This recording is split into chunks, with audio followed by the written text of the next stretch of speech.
नमस्कार मित्रों, स्वागत है आपका मेरे YouTube channel novels in audio dot Gaurav में। मित्रों, आप सुन रहे हैं गुलशन नंदा का प्रसिद्ध रोमांटिक उपन्यास नीलकंठ का चौथा भाग।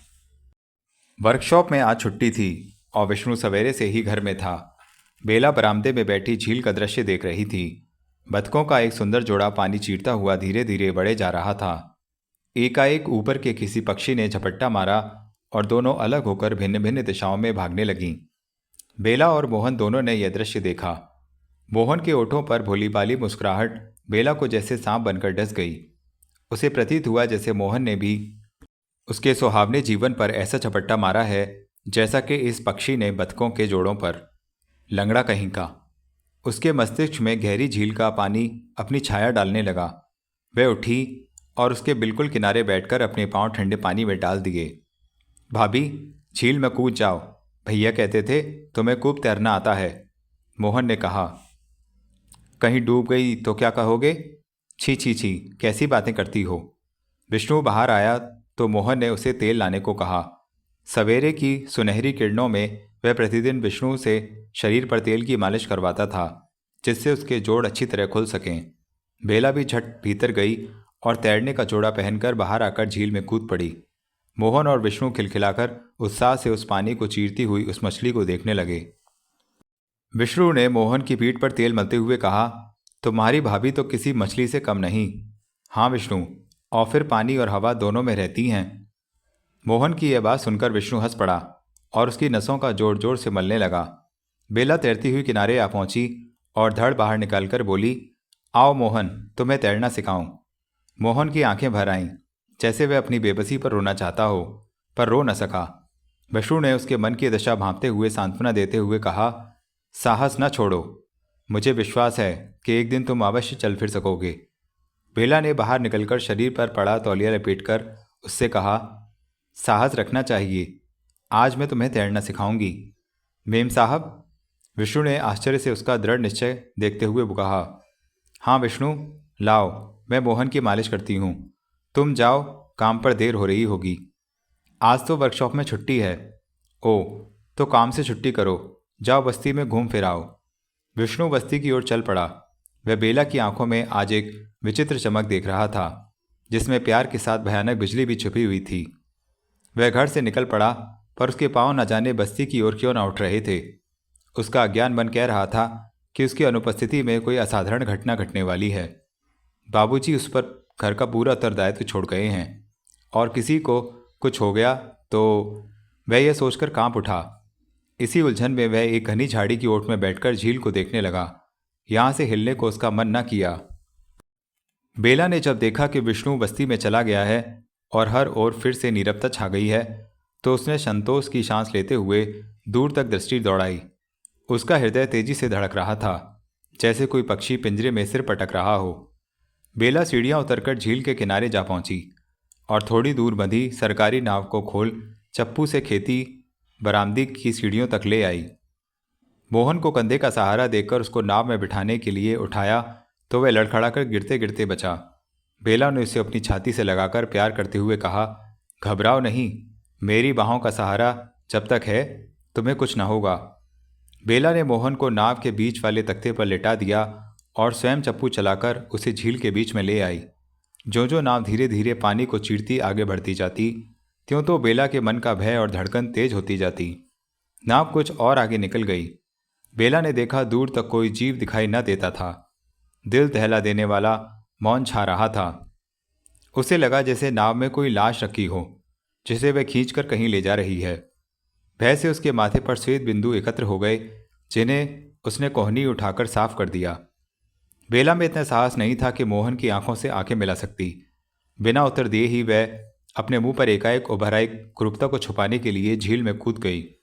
मोहन झट से उठकर बैठ गया और भाभी को देखने लगा, जो मछली की भांति अपने शरीर का अंग अंग निर्मल जल में लहरा रही थी। झील का मौन और नीला पानी बेला के शरीर से स्पष्ट करते ही एक मधुर हल्की सी ध्वनि करने लगा, जो घाटी में गूंज रही थी। बेला तैरते तैरते नाव तक आ पहुंची और उसका सहारा लेकर आधा धड़ पानी से बाहर निकला। मोहन विस्मित उसे देखता हुआ बोला, भाभी, यूँ लगता है जैसे तुम जलपरियों की राजकुमारी हो। तो आओ राजकुमार, तुम्हें भी अपनी नगरी की सैर करवा दूं? मोहन अपनी भाभी का हाथ पकड़कर झील में उतर गया। गहरे पानी में उतरते ही उसे कपकपी सी लगी, जैसे उसे गहरी खाई में अचानक धकेल दिया गया हो। भाभी का पकड़ा हुआ हाथ उसे एक स्थिर चट्टान का सहारा लगने लगा।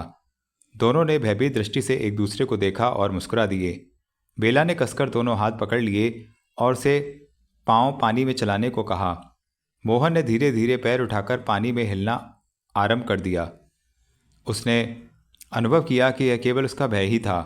प्रयत्न करने पर वह भी अपनी व्यवस्था पर विजय पा सकता है।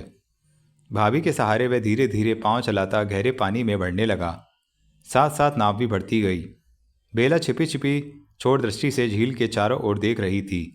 दूर दूर तक कोई मानव क्या कोई पशु पक्षी भी दिखाई न देता था। चारों ओर चुप्पी का राज्य था। नाव धीरे धीरे लहरों पर अटखेलियां लेती भंवर की ओर बढ़ती जा रही थी। ठीक उसी भंवर के समान बेला की आंतरिक दशा थी। मन की गहराइयों से उठता हुआ तूफान उसके मस्तिष्क में उलझने भर रहा था। डाह, विवशता, विश्वासघात और प्रेम, सबसे एक विचित्र युद्ध हो रहा था। कुछ कहा न जा सकता था कि विजय किसकी होगी। नाव भंवर के समीप आ पहुंची। बेला के हाथों की पकड़ पहले से ढीली पड़ गई। मोहन भी अभ्यास करते करते थक चुका था और बार बार भाभी से बाहर निकालने की प्रार्थना कर रहा था, और वह मौन उसे देखे जा रही थी। उसमें इतना बल ना था कि मोहन की बातों का उत्तर दे।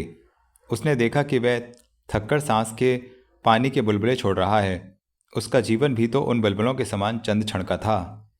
भाभी, मैं थक गया हूँ, मुझे खींच लो। अब मुझसे और अभ्यास नहीं हो सकता। देखो तो मेरा सांस फूल रहा है। कठिनाई से निकलते हुए इन शब्दों को बेला ने ध्यान से सुना, जैसे ये शब्द किसी के जीवन के अंतिम शब्द थे। वह फिर चुप रही और उसने अटखेलियां लेती नाव को बढ़ने से न रोका। सहसा किसी क्रूर शक्ति ने बेला पर अधिकार पा लिया और उसने मोहन का हाथ छोड़ दिया। वह तड़पा और बेबस होकर हाथ पांव मारने लगा। उसने सहायता के लिए भाभी को पुकारना चाहा, पर गले से निकले शब्द पानी के बुलबुले बनकर रह गए। उस गहरी झील के तल पर जीवन के ये चंद बुलबुले जो एक क्षण में मिट जाएंगे। बेला ने झट से चप्पू संभाले और नाव को भंवर से अलग कर दिया। उसने चारों ओर दृष्टि दौड़ाई और उस सन्नाटे में जोर से चिल्लाई, मोहन मोहन। वह 2 बार ही चिल्लाई। आवाज़ घाटी में गूंज उठी और कहीं जंगल में दूर बैठे लकड़हारे बेला की चीख पुकार सुनते ही उस ओर दौड़े। उसने ध्यानपूर्वक देखा। दूर की एक झाड़ी से विष्णु भी निकलकर उधर भाग रहा था। उसे देखते ही बेला पागलों की भांति चिल्लाने लगी, बचाओ बचाओ, मेरे नन्हे राजे को बचाओ, मेरे मोहन को बचाओ। जब विष्णु जरा समीप आया तो बेला चिल्लाते हुए स्वयं झील में कूद पड़ी और इधर उधर हाथ मारने लगी। उसे देखकर उन लकड़हारों में से 2 एक ने छलांग लगा दी, पर सब व्यर्थ था। कोई भी उसके शरीर को बाहर निकालने में सफल ना हुआ। लगता था कि भंवर में उसे कोई जानवर निकल गया है या किसी पुराने दलदल में फंसकर रह गया है। आधे घंटे की अथक खोज के पश्चात जब बेला झील से बाहर आई तो सबसे पहले उसकी दृष्टि विष्णु से चार हुई। आंखें मिलते ही बेला सिर से पांव तक कांप गई। विष्णु ने कड़ी और भयानक दृष्टि से उसे देखा, मानो उससे कह रहा हो कि नन्हे की मृत्यु की उत्तरदायी तुम हो। लकड़हारे लौट गए। अपने कांपते ओठों को दांतों तले दबाते बेला धीरे से बोली, विष्णु, यह क्या अनर्थ हुआ? विष्णु चुप रहा। विष्णु भैया, मैं उन्हें क्या उत्तर दूंगी? विष्णु ने पहले आकाश की ओर देखा, फिर उसने झील की ओर देखते हुए कहा, माना जब भी कोई पाप करता है तो उसे उसी समय भगवान का विचार आता है। बीबी जी, आपका भगवान कल ही आपसे पूछे तो क्या उत्तर देंगी? नन्हे की मृत्यु की उत्तरदायी आप हैं। आप ही ने उसे झील में डुबोया है। विष्णु, बेला उसी थरथराती आवाज में चिल्लाई और तेज तेज पग उठाती अपने कमरे की ओर बढ़ी। विष्णु भी धीरे धीरे उसके पीछे हो लिया। कपड़े बदलकर बेला गोल कमरे में लौटी तो दरवाजे का सहारा लिए विष्णु पहले ही खड़ा था, जैसे वह बेला से अपने प्रश्न का उत्तर लेने के लिए खड़ा हो। बेला उसके पास आ खड़ी हुई और ओठों पर फीकी मुस्कुराहट लाते हुए हाथ उसकी ओर बढ़ाया। बेला की पतली उंगलियों में एक 100 का नोट था जो वह विष्णु को दे रही थी। विष्णु ने एक दृष्टि नोट पर डाली और दूसरी बेला पर। उसकी उंगलियों के नाखूनों पर लगी क्यूटेक्स की लाली ऐसी प्रतीत हो रही थी जैसे किसी के ताजा लहू के धब्बे। वह नम्रता से बोली, ले लो, कोई बात नहीं। शायद आप इससे मेरा धर्म खरीदना चाहती हैं। क्या यह कम है? जी, और शायद आप अपने धर्म को बेचकर भी मेरा धर्म नहीं खरीद सकती। बदतमीज, विष्णु के गाल पर जोर से थप्पड़ लगाते हुए वह हाँफते हुए गरजती हुई आवाज में कहने लगी, शायद तुम अपनी औकात भूल गए हो। विष्णु क्रोध में दांत पीसता हुआ बाहर आ गया और बरामदे के मुंडेर पर सिर टेक कर बच्चों की भांति फूट फूट कर रोने लगा। खेद था तो उसे केवल इस बात का कि वह खड़ा तमाशा देखता रहा और नन्हे को बचा ना सका। वह आनंद को क्या उत्तर देगा? वह उससे क्यों कर कहेगा कि इस भले बालक की हत्या करने वाली उसकी अपनी बीवी है। थोड़े समय में बीनापुर में हाहाकार मच गया। पुलिस वालों ने झील में जाल फैलाकर लाश को खोजा, पर लाश का पता ना चला। कंपनी की ओर से ही आनंद को बंबई तार डलवा दिया गया। आनंद की अनुपस्थिति में जो कुछ हुआ उस पर उसे विश्वास नहीं हो रहा था। वह घंटों उस झील के किनारे खड़ा उसकी नीली गहराइयां देखता रहा। शायद मोहन किसी लहर की उछाल में ऊपर आ जाए। उसे झील में ले जाने की उत्तरदायी उसकी अपनी बीवी थी, इसलिए उसकी व्यग्रता और बढ़ती जा रही थी। कल उसके माँ बाप बीनापुर से आ रहे थे। शायद उन्हें भी ऐसे ही विश्वास ना रहा हो और वे स्वयं उस हिंसक झील को देखना चाहते हों जिसने बुढ़ापे में उनका सहारा निकला था। आनंद पागलों की भांति अपना सिर किसी दीवार से टकरा देता और रोने लग जाता। कल माँ बाप को क्या मुंह दिखाएगा? वह उन्हें क्यों कर कहेगा कि उनकी आंखों का उजाला उन्हें छोड़कर चला गया। बेला की चिंता भी कुछ कम न थी। उसने यह भयानक पग सब कुछ सोच विचार कर ही उठाया था, परंतु विष्णु यह भेद जान गया है। यदि उसने यह बात प्रकट कर दी तो वह कहीं की न रहेगी। इसी चिंता ने उसकी नींद और चैन छीन रखी थी। वह खोई खोई रहती। वह कोई ऐसी युक्ति सोच रही थी जिससे आनंद के मन में उसके प्रति कोई शंका उत्पन्न न होने पाए। इससे पूर्व के इस अग्नि का लेशमात्र धुआं भी उठे, वह उसे दबा देना चाहती थी। आनंद ने बेला को चिंतित देखकर उसका सिर अपने सीने से लगा लिया और उसके बालों में उंगलियां फेरते हुए बोला, यदि तुम यूं ही रहने लगी तो मेरा क्या होगा? यह सोचती हूँ, क्या था क्या हो गया। होनी के आगे किसकी चली है? ढांढस रखो, कल बाबा और मांझी आ जाएंगे। आनंद, बेला ने गर्दन उठाकर आंखें चार करते हुए कहा। क्या है बेला? आपसे कुछ कहना है। हाँ हाँ कहो, चुप क्यों हो गई? यह विष्णु है ना, इसका घर में आना ठीक नहीं। बेला ने एक और पासा फेंका। वह क्यों? क्या कुछ? बस, मैं उसकी सूरत भी नहीं देखना चाहती। आनंद की कमीज के बटनों को खोलते हुए बंद करते हुए वह बोली। परंतु बात क्या है? बेला, पहेलियों से बात ना करो, मुझ में अब इतनी शक्ति नहीं रही। आनंद ने झुंझलाते हुए कहा। मोहन के डूबने वाली शाम को जब मैं अकेली बैठी रो रही थी तो वह चुपके से आया। कहते कहते बेला रुक गई। आनंद ने आश्चर्यचकित दृष्टि से बेला को देखते हुए कुछ और पूछना चाहा, परंतु वह स्वयं ही बोल उठी और मुझे अकेला देख मेरी कलाई पकड़ ली। विष्णु, क्रोध से दांत पीसता हुआ आनंद बड़बड़ाया और झट बोला, फिर क्या? मैंने डांटा तो गिड़गिड़ाकर मेरे पांव पकड़ लिए और बोला, साहब से शिकायत ना करना। जब मैं ना मानी तो धमकी देकर चला गया। क्या?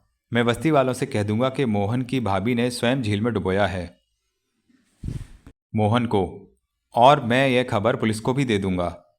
उसकी यह मजाल, मैं उसका खून पी जाऊंगा। आनंद क्रोध से गरजते हुए बोला, तुमने आते ही मुझसे क्यों नहीं कहा? मैं उसे जूते लगाकर इस बस्ती से बाहर निकाल देता। धीरज से काम कीजिए। इसलिए तो आपसे कहना ना चाहती थी। खोटे और कमीने आदमियों को मुंह नहीं लगाना चाहिए। तो क्या मैं उस सांप को घर में रंगने दूंगा? बेला ने झट से आनंद के ओठों पर हाथ रख दिया। उसी समय विष्णु आया और सलाम करता हुआ रसोई घर की ओर चला गया। आनंद उसके पीछे जाने लगा, परंतु बेला ने रोक लिया और प्रार्थना भरे स्वर में कहा, धीरज से काम लीजिए, शीघ्रता अच्छी नहीं, कोई नई परेशानी खड़ी कर देगा। इनके पांव रुक सकते हैं पर जवान को कौन रोकेगा? आनंद के पांव वहीं रुक गए। सवेरे ही उसके माता पिता आ पहुंचे और फिर घर में फिर से कोहराम मच गया। माँ झील के किनारे पत्थरों से सिर फोड़ फोड़कर अपने लाल को पुकारती रही। माँ की आंखों में मोतियाबंद उतर आया था, जिससे उसकी दृष्टि वैसे ही जा चुकी थी, और अब बेटी की मृत्यु ने तो उसे बिल्कुल अंधा कर दिया। वह बार बार लड़खड़ाकर गिर पड़ती और आनंद को संभालने के लिए लपकना पड़ता। बाबा शोक की मूर्ति बने दूर और मौन धरती पर बैठे भाग्य की इस कठोरता का खेल खेल देखने लगे। उन्हें किसी से कोई शिकायत न थी। दुख था तो बस इतना कि अपने जिगर के टुकड़े से दो प्यार की अंतिम बातें भी न कर सके। दूसरे दिन दोपहर की छुट्टी के लिए जब कारखाना बंद हुआ तो विष्णु सीधा आनंद के दफ्तर की ओर हो लिया। इस समय वह दफ्तर में न था, बल्कि किसी काम के विषय में बाहर किसी से बातचीत कर रहा था। वहां से निपटकर जब वह अपने घर जाने लगा तो विष्णु आगे आ पहुंचा और हाथ जोड़कर बोला, साहब क्या है? असावधानी से कठोर स्वर में आनंद ने पूछा और उखड़ी हुई दृष्टि से विष्णु को देखने लगा। आपसे कुछ कहना है, वह थरथराते स्वर में बोला। कौन सा जहर उगलना चाहते हो? मैं तो आपको इस बात की खबर देना चाहता हूं कि मोहन डूबा नहीं, डुबाया गया है। उसकी हत्या आपकी बीवी ने की है। और तुम पास खड़े तमाशा देखते रहे? कमीने, क्या तुझे और कोई ना मिला था जहां भलमनसी दिखा सकता? लज्जा होती तो स्वयं भी उस झील में डूब जाता। मुझे यह अपनी अशुभ सूरत दिखाने का साहस तुझे कैसे हुआ? आनंद का यह सब एक ही सांस में कह गया और जब विष्णु ने कुछ कहना चाहा तो उसे पीटना आरंभ कर दिया और उसके गिर जाने पर लंबे लंबे डग भरता हुआ घर की ओर चल पड़ा। बेला ने जब आनंद को क्रोध में भरे हुए और पसीने से तर देखा तो चुप हो गई। वह उसकी असाधारण दशा देखकर समझ गई कि आज विष्णु से तकरार हुई होगी। तीर निशाने पर लगा जानकर वह अपनी विजय पर मन ही मन प्रसन्न थी। कहीं आनंद पर उसकी बातों ने प्रभाव न डाल दिया हो, यह सोचकर वह एक अज्ञात भय से कांप उठी और शीघ्रता से खाने का प्रबंध करने लगी। बाबूजी भी खाने के लिए आ गए परंतु माँ न आई। आज पूरे 2 दिन से उसने कुछ न खाया था। बेला ने सास ससुर को प्रभावित करने का अच्छा अवसर देखा और विनती करके माँ को खाने के कमरे में ले आई। बेला को सहारा देते माँ को लाते देखकर आनंद का क्रोध दूर हो गया। विष्णु से हुई झपट के बारे में उसने किसी से कुछ न कहा। वह स्वप्न में भी न सोच सकता था कि इस भोलेपन के पर्दे में कोई विषैली नागिन छिपी है। जो हाथ उसके माता पिता की सेवा में उठे वे नागिन की भांति फन फैलाए हुए हैं। क्रियाक्रम के दूसरे दिन ही बाबा खंडाला लौट आए, परंतु आनंद ने माँ को बलपूर्वक वहीं रख लिया। बेला को उसकी यह बात भाई तो नहीं पर कुछ न कह सकी। दिन बीते गए और धीरे धीरे मन का घाव तो पुराना होकर एक धुंधली सी याद बनकर रह गया। बेला और आनंद की आंखों में फिर से चमक आने लगी। घर के उदास और मौन कोनों में कभी कभी दोनों खिलखिला उठते और एक दूसरे से प्यार करके मन की धड़कनों को परख लेते। बेला का सौंदर्य और आनंद की चाहत फिर से उन्हें उस सीमा पर ले आई जहां आशाओं के उड़न खटोले में जीवन बहुत मधुर प्रतीत होता है। परंतु एक छाया थी जो हर समय अब भी उस पर बोझ सा डाले रखती।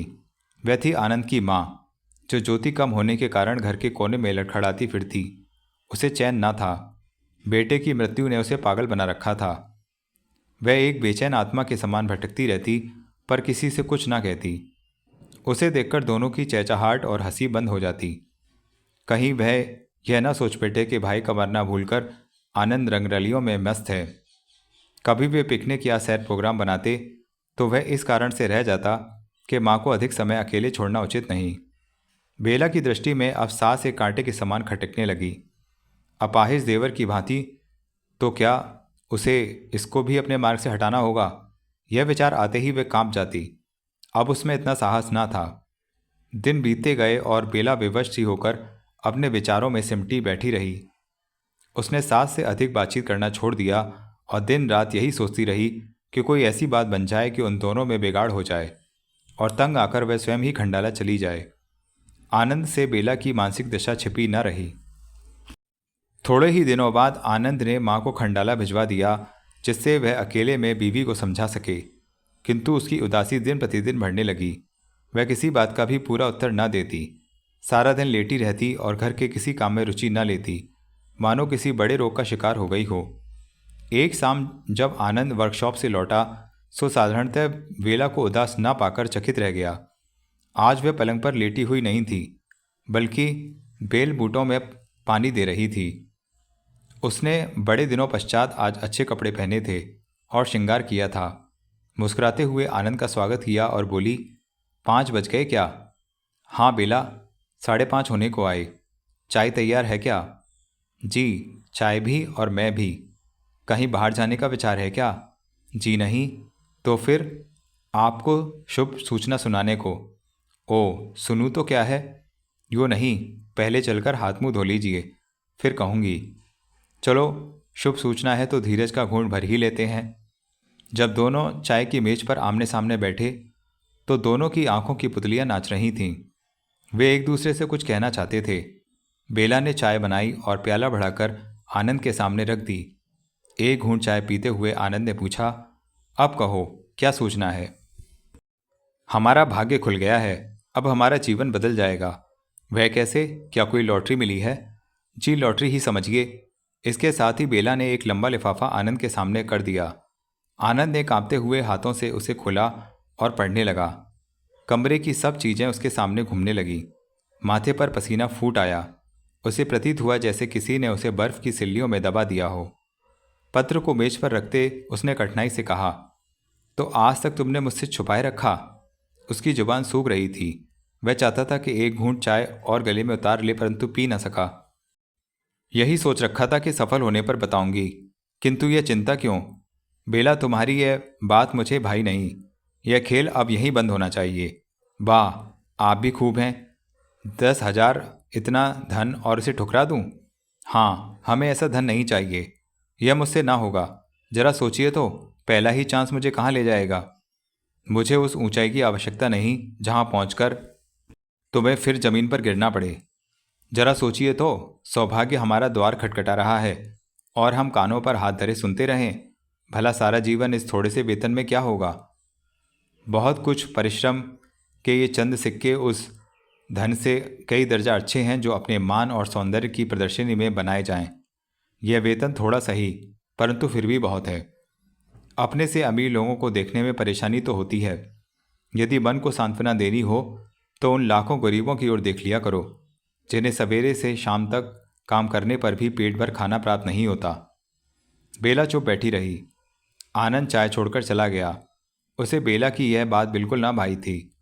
सामने बंबई से आया हुआ वह पत्र था जो हुमायूं वाली फिल्म कंपनी के सेठ ने लिखा था। पहली ही फिल्म में हीरोइन का कॉन्ट्रैक्ट 10,000 रुपया, केवल हस्ताक्षर करने की देर थी और रुपया उसके पांव चूमने आ रहा था। वह कई दिनों से फिल्म कंपनी के सेठ से आनंद से चोरी छुपे इस विषय में पत्र व्यवहार कर रही थी, और आज जब आशा की किरण दिखाई दी तो वह आंखें बंद करके सो जाने को कहते हैं। यह क्यों कर रही हो? निकलते सूर्य को देखकर मैं द्वार बंद करके अपने घर में अंधेरा क्यों कर लूं? शायद आनंद मेरी पिछली बातें सोचकर अब मनमानी नहीं करने देगा। शायद वह सोचता है कि पुरुष ही स्त्री का अंतिम और एकमात्र सहारा है। वह अपने बलबूते पर कुछ नहीं कर सकती। वह बैठी बैठी ना जाने क्या सोचने लगी। शोर मचाने से कुछ ना होगा। जबरदस्ती वह असंभव है। क्रोध दिखाने से और आग भड़केगी। तो उसे क्या करना चाहिए? बुद्धि से काम लेना होगा। इस ठंडी आग को चिंगारी दिखाने से क्या लाभ? 2-4 दिन बीत गए। फिल्म में काम करने के संबंध में बेला ने कोई बात ना की, बल्कि उसी चाल और लगाव से बर्ताव करती रही कि आनंद क्षण भर के लिए भी संदेह ना कर सके। एक रात जब आकाश पर चांद को बादल के टुकड़ों ने अपनी ओट में छिपा रखा था, घाटी में गहरी हुई हवा गूंजने लगी। प्रतीत हो रहा था जैसे तूफान आने वाला है। आनंद चुपके से उठा और कमरे में चारों ओर दृष्टि दौड़ाने लगा। रात का अंधेरा इतना साफ ना था। कमरे के बाहर एक विचित्र मौन था। इसी मौन में हर चीज बतला रही थी कि बेला भाग गई। वह एक नई दुनिया में भाग गई। बिस्तर पर पड़ा बंद लिफाफा भी उससे यही कह रहा था। आनंद ने कांपती उंगलियों से उसे उठाया, किंतु पढ़ने का साहस ना कर सका। यह बेला का 5वां पत्र था जो सवेरे की डाक से आनंद को मिला। आनंद ने ध्यानपूर्वक लिफाफे को उलट पलट कर देखा और यूं ही मेज पर रख दिया। आज का लिफाफा फिल्म कंपनी का ही लिफाफा था, जिस पर बेला की तस्वीर थी। मुस्कुराती हुई, एक सुंदर लहंगा पहने वह बैलगाड़ी का सहारा लिए खड़ी थी। पहली ही फिल्म में शायद उसे गांव की सुंदरी का रोल मिल गया था। बेला गई, किंतु आनंद के मन की उलझनें ना गईं। वह पागल हुआ जा रहा था। लज्जा से वह वर्कशॉप में गश्त ना करता। जहां जाता लोग टुक टुक उसे देखने लगते जैसे उसने किसी का खून किया हो। डर से उसके सामने सब चुप रहते, किंतु उसके थोड़ी दूर जाने पर उनकी खुसर फुसर की भनक उसके कानों में पड़ जाती। सब यही कहते, इसकी बीवी घर बार छोड़कर बम्बई की एक फिल्म कंपनी में हीरोइन का काम कर रही है, बहुत सुंदर थी। ऐसी बातें सुनकर वह तिलमिला जाता और अपने कमरे में आकर चुपचाप बैठ जाता। काम का ढेर लगता जा रहा था, पर उसका दिमाग काम ना करता। मजदूर कामचोर हो गए, परंतु आनंद को इतना साहस ना होता कि उनको बुलाकर डांट सकता। इज्जत, पैसा, नाम उसने लिफाफा उठाकर फिर बेला की तस्वीर को देखा और बिना पढ़े उसके टुकड़े टुकड़े कर दिए। पत्र के टुकड़े खिड़की में से उड़कर दूर तक हवा में बिखर गए। आनंद के मन को ठेस सी लगी। उसे प्रतीत हुआ जैसे उसकी इज्जत की धज्जियां उड़ी जा रही हों। आनंद का ये दीवानापन सीमा से बढ़ गया और उसने नौकरी से त्यागपत्र दे दिया। घर का सामान खंडाला भिजवाकर वह बीनापुर छोड़कर चल दिया, बहुत दूर बंबई, और उन लोगों से दूर जो उसे देखकर हंसने लगते थे। वह इस वातावरण से बहुत दूर जाना चाहता था, जहाँ की सरसराती हुई हवा में भी विशैली हंसी की गूंज थी। वह बस्तियों में गया, वीरानों में घूमा, पहाड़ों की एकांत चोटियों पर गया, पर उसे कहीं शांति न मिली।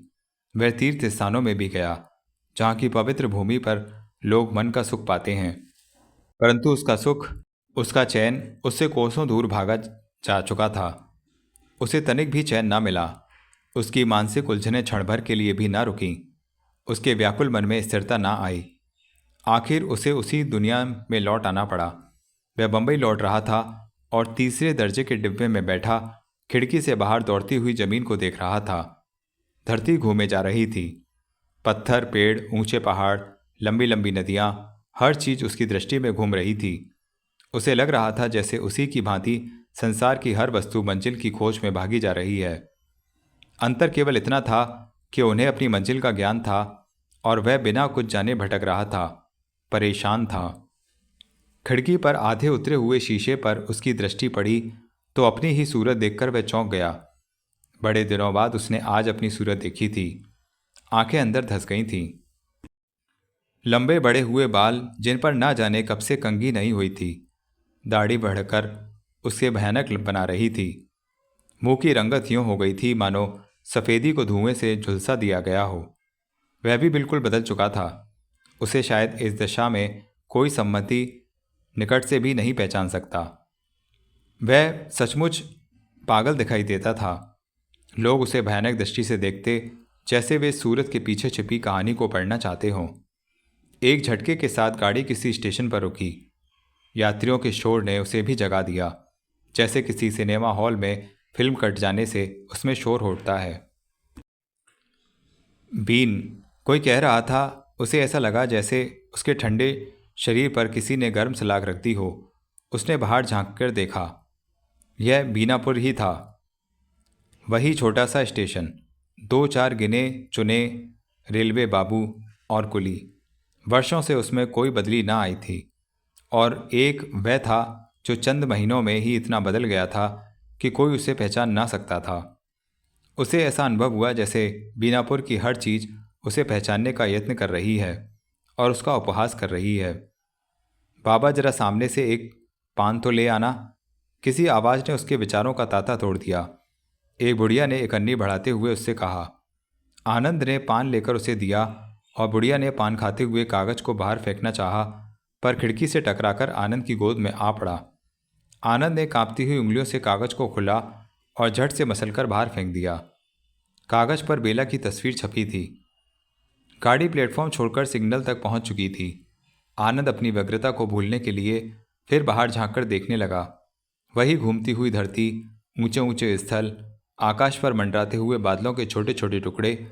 पर वह यह सब क्यों देखता है? उसकी भटकती आंखों को किसी की खोज थी। वह कहीं दिखाई न देता था। कुली कुली की आवाज़ों से बंबई सेंट्रल का स्टेशन गूंज उठा। लोगों की भीड़ एक साथ बाहर निकलने लगी। आनंद ने अर्ध निद्रा से आंखें खोली और फिर सो गया। न जाने वह कितनी देर तक ऐसे ही सोया रहा कि किसी ने उसे चौंका दिया। टिकट चेकर उसे झंझोड़कर टिकट पूछ रहा था। वह आंखें मलकर सीधा उठकर बैठ गया और जेब में हाथ डालकर उसने अपनी पूरी पूंजी बाहर निकाल ली। 1 टिकट और 5 रुपए, यही उसकी अंतिम पूंजी थी। टिकट उसने चेकर के हाथों में दे दिया और नोट देखने लगा। उस नोट को जो कभी वह चपरासी को इनाम में दिया करता था, आज उसके टिमटिमाते जीवन का अंतिम सहारा था। बंबई तो आ गई, अब तुम यहाँ बैठे क्या कर रहे हो? टिकट लौटाते हुए बाबू ने पूछा। जी ओ। उसने एक दृष्टि उस खाली डिब्बे में दौड़ाई जो थोड़े समय पहले यात्रियों से खचाखच भरा हुआ था, और हड़बड़ाकर यूं उठा जैसे अभी नींद में ही हो। प्लेटफॉर्म पर उतरते ही उसने सामने लगी घड़ी को देखा। रात के 10 बज चुके थे। किंतु स्टेशन पर अभी गहमा गहमी थी।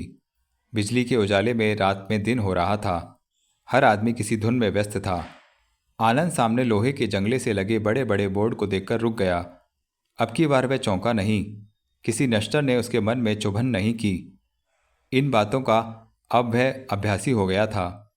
बेला की इतनी लंबी चौड़ी तस्वीर देखकर उसे लगा मानो वह स्वयं आकर खड़ी हो। क्षण भर के लिए तो उसके सामने एक झंझनी सी हुई, किंतु फिर वह गंभीर हो गया और ध्यानपूर्वक उसे देखने लगा। वह एक समय पश्चात उसे जी भरकर देख रहा था। इतने में 13-14 वर्ष का एक काला कलूटा लौंडा बगल में बूट पॉलिश का संदूक लगाए आगे बढ़ा और तस्वीर के पास आ खड़ा हुआ। जाने उसे क्या सूझा कि झट से काली पॉलिश का डिब्बा निकाला। उसने कुछ पॉलिश उंगली पर लगाई और बेला की मूछ बना डाली। आनंद से यह न देखा गया कि कोई उसकी उपस्थिति में उसका यूं उपहास उड़ाए। उसने लपक कर लड़के का हाथ पकड़ लिया और जोर से झटका देते हुए बोला, यह क्या करता है? कालिख लगाता हूँ, कहीं हमारे मन की रानी को नजर ना लगे। रानी? मन की रानी? आनंद ने मुंह मोड़ लिया। उसके कानों में उस छोकरे की हंसी जहर बनकर लगी। वह चुपचाप से देखने लगा और छोकरा उछलता कूदता दूर चला गया। उसने फिर तस्वीर को देखा, जो इन मूछों में बड़ी विचित्र लग रही थी। अभी तक उसका ध्यान फिल्म के नाम पर न गया था और अब एकाएक उसके नीचे सपेरा पड़कर उसे अनुभव हुआ कि वहाँ कोई नागिन थी। तस्वीर काटने को दौड़ी और आनंद लंबे लंबे ढक भरता हुआ मुंह फेरकर बाहर जाने लगा। उसकी दृष्टि स्टेशन पर लंबे लंबे स्तंभों से टकराती और वह कांप जाता। हर स्थान पर सपेरन का इश्तिहार लगा हुआ था।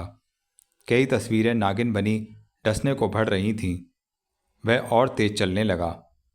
स्टेशन को छोड़कर अब वह खुली सड़क पर आया। हर नुक्कड़, हर चौक पर उसे वही तस्वीर दिखाई दी। सपेरन सपेरन। वह रुकता, मुट्ठियां भींच आंखें बंद कर लेता। वह उजाला उसे खाए जाता था और वह अंधेरे में जाना चाहता था। उसके पांव एक पुल के नीचे अंधेरे में रुके।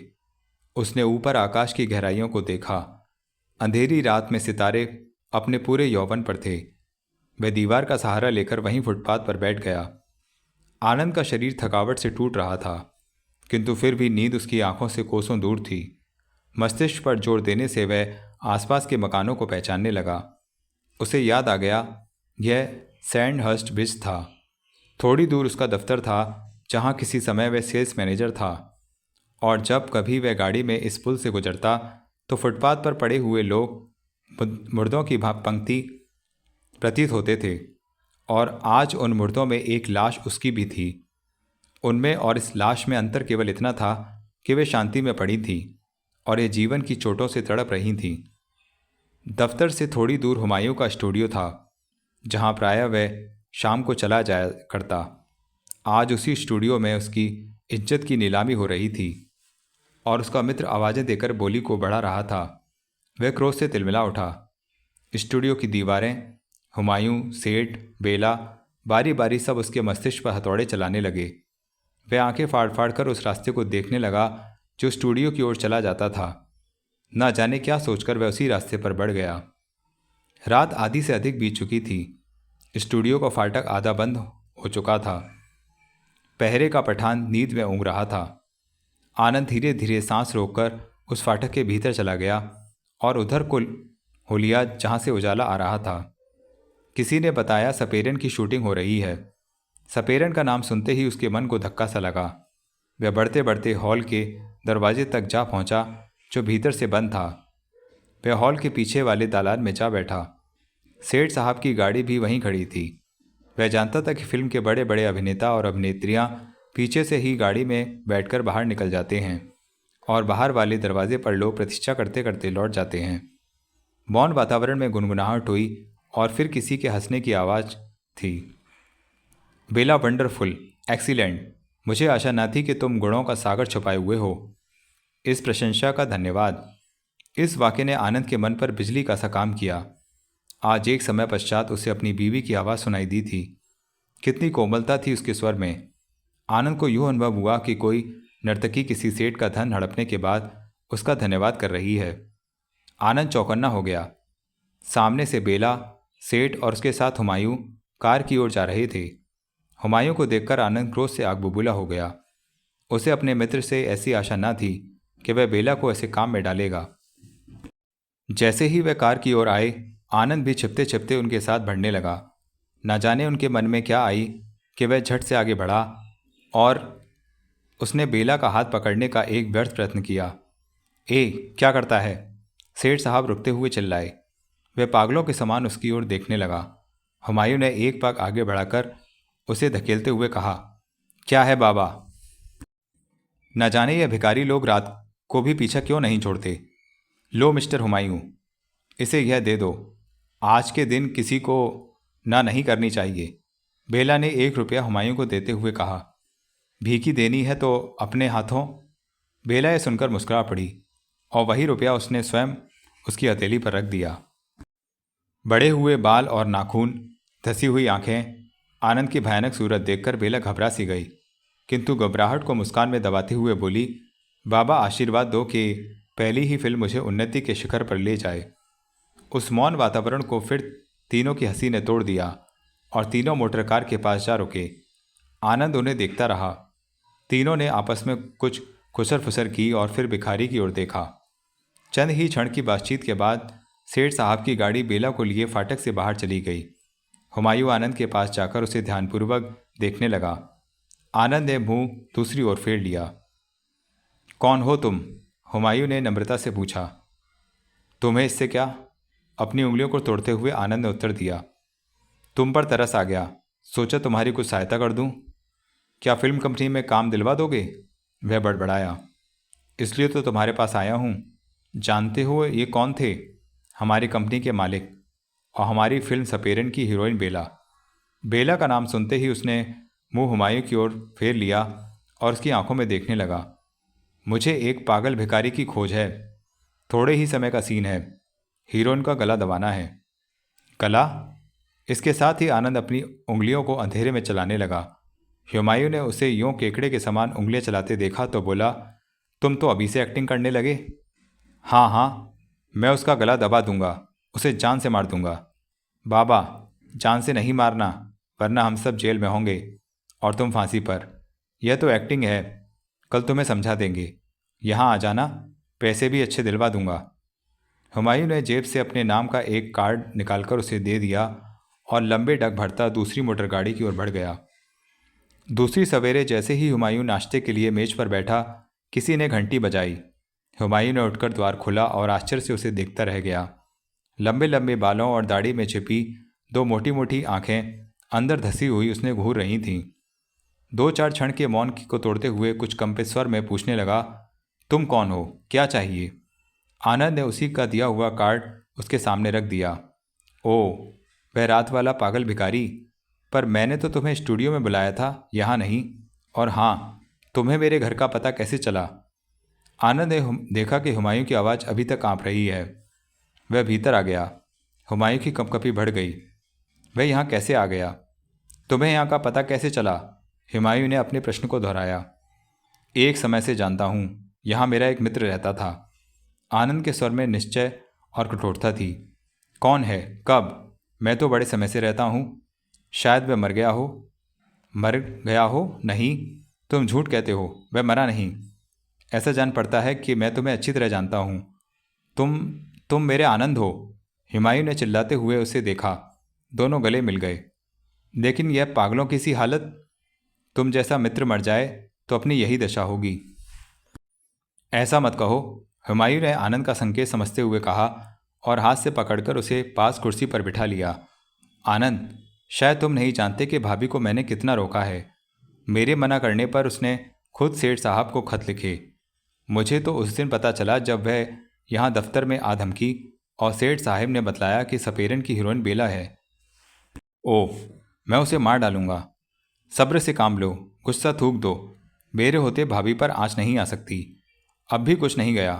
फिल्म खत्म होने वाली है। दूसरा कॉन्ट्रैक्ट मिलने से पहले उसे यहाँ से ले जाओ। हुमायूं की इस बात पर आनंद पागलों की भांति हंसने लगा। फिर कठिनाई से हंसी रोकते हुए बोला, हुमायूं, पंछी पिंजरे से निकल चुका है। अब उसके पर न कट सकेंगे और फिर उड़ने दो उस पक्षी को। दूर आकाश की नीली गहराइयों में थककर धरती पर गिरेगा तो मैं उसे ठोकर भी न लगाऊंगा। हुमायूं मेरे मित्र, अब तुम्हें क्या कहूँ, मैं क्या था और क्या बन गया हूँ, मुझ पर क्या क्या बीती, कितना दुखी हूँ। दुनिया भर के बहरूपिये फिल्म जगत में लाते हो, तुम्हारे हाथों में कमाल है। मुझे भी कोई सा रूप दो कि मैं आनंद ना रहूं, संसार मुझे पहचान ना सके, वह भूल जाए कि आनंद कौन था, कोई मुझ पर हंस ना सके। पहले कोई क्या हंसेगा तुम पर, मैं तुम्हारा रूप बदल देता हूँ, तुम्हें कोई भी पहचान ना सकेगा। पर इससे क्या होगा, दुनिया भूल सकती है, मैं भूल सकता हूँ, लेकिन तुम अपने आप को कैसे भूल सकोगे। इस बहरूप में भी तुम्हें क्यों कर यकीन होगा कि तुम आनंद नहीं। तुम्हारी बेला लाखों के दिलों की रानी बन चुकी है, हर कोई तुम्हारे नसीब की हंसी उड़ा रहा है। तो इसे बैठकर कोसूं और बस बैठा रहूं, यह मुझसे ना होगा। कौन कहता है तुम्हें ऐसा करने को। तो क्या करूं, इस नसीब को बदल डालो। कैसे। ठीक हो जाएगा, उठो, अपनी हालत बदलो, नाश्ता तैयार है। जब हुमायूं स्टूडियो पहुंचा तो उसके साथ एक भिखारी को देखकर सब उधर ही देखने लगे। उसने आनंद की बिगड़ी हुई सूरत में और व्यंग भर दिए थे और मेकअप से उसे पागल भिखारी जैसा बना दिया था, जिससे उसे कोई भी पहचान ना सके। बेला भी देखने लगी पर उसे पहचान ना पाई और उसकी सूरत देखकर सेठ साहिब से बोली, मुझे तो अभी से डर लगता है, स्टेज पर क्या होगा। सीन अच्छा फिल्माया जाएगा, वास्तविक रंग दिखलाने को ही मैंने इसे सड़क से पकड़ा है। शूटिंग आरंभ होने से पहले ही हुमायूं ने आनंद को समझा दिया कि वह ऐसी बात ना कर बैठे जो उसकी वास्तविकता को प्रकट कर दे। उसे अपने आप को प्रकट करना चाहिए तो केवल बेला पर, जो उसे देख ले, समझ ले, किंतु कुछ कह ना सके। हुमायूं का विश्वास था कि बेला आनंद को ऐसी दशा में देखकर बेचैन होगी। संभव है उसकी बेचैनी उसे फिर ठीक मार्ग पर ले आए। डायरेक्टर ने आवाज़ दी और सब तैयार हो गए। स्टेज बिजली के उजाले से जगमगा उठी। आनंद एक दीवार की ओट में छिपकर खड़ा हो गया। बेला इठलाती हुई पायजेब की झंकार के साथ आगे बढ़ी। डायरेक्टर ने आनंद को संकेत किया। वह संकेत पाते ही लपका और वहाँ से खींचकर उसके गले को अपने दोनों हाथों में ले लिया। उसकी मोटी मोटी आंखें और क्रोध से भरी हुई सूरत देखकर बेला सचमुच डर गई। उसे विश्वास हो गया कि आनंद ही था। जैसे ही उसने जोर से अपनी उंगलियां उसके गले में गाड़ी, उसकी चीख निकल गई। डायरेक्टर ने ओके की आवाज़ के साथ ही कट कहा और सब उधर लपके। आनंद अभी तक उसका गला दबा रहा था। हुमायूं ने बढ़कर खींच लिया। बेला धरती पर बेसुध पड़ी थी। आनंद ने क्रोध में हुमायूं का हाथ झटका और लंबे लंबे डग भरता हॉल से बाहर चला गया। चंद क्षण तक तो लोग उसे देखते रहे और फिर बेला की ओर बढ़े। सेठ साहब उसके मुंह पर पानी के छींटे डाल रहे थे। जब उसे होश आया तो वह घबराहट में विस्फारित दृष्टि से इधर उधर देखने लगी। वह पागल भिखारी वहां से जा चुका था। सेठ साहब की जुबान से यह सुनने पर भी घबराहट ना हुई। एक हुमायूं था जो उसकी व्यग्र आंखों में छिपी हुई हलचल को समझता था। आज की शूटिंग का प्रोग्राम बंद किया गया। जैसे ही बेला हुमायूं के पास अकेले में बैठी तो उससे बोली, जानते हो ये कौन था। हाँ, तुम्हारा आनंद, हुमायूं ने बिना किसी घबराहट के उत्तर दिया। ओह, उसके कांपते हुए ओठों ने एक सिसकी ली। तो आप जानबूझकर उसे यहाँ लाए थे। नहीं, बल्कि किस्मत उसे यहाँ खींच लाई है। मैं क्या जानता था कि कल रात जिस बदनसीब की हथेली पर मुस्कुराते हुए तुम रुपया रखोगी, वह और कोई नहीं, तुम्हारा पति है। मिस्टर हुमायूं, जरा धीरे, लोग क्या कहेंगे। यही कि हिंदुस्तान की मशहूर एक्ट्रेस का पति पागल है, भिखारी है, दाने दाने को मोहताज है। यूँ ना कहिए, उन्हें इस दशा में मैं नहीं लाई, वह स्वयं आए हैं। मैं ना जानती थी कि वह दिल के इतने छोटे हैं। दिल का छोटा या बड़ा होना सब वक्त के हथियार में है। मुझे अफसोस तो इस बात का है कि तुमने एक देवता को किस कदर गलत समझा। वह क्या था और उसे क्या बना दिया। परंतु अब वह कहाँ है, नसीब की ठोकरें खा रहा होगा। जानती हो, आज सुबह उसने नाश्ता मेरे साथ किया, पूरे 10 दिन के बाद। ना जाने वह इस पागलपन में क्या कर बैठे। और कहीं, हुमायूं एकाएक कांपकर कुर्सी से उठ खड़ा हुआ। उसका मस्तिष्क उस समय कहीं और घूम रहा था।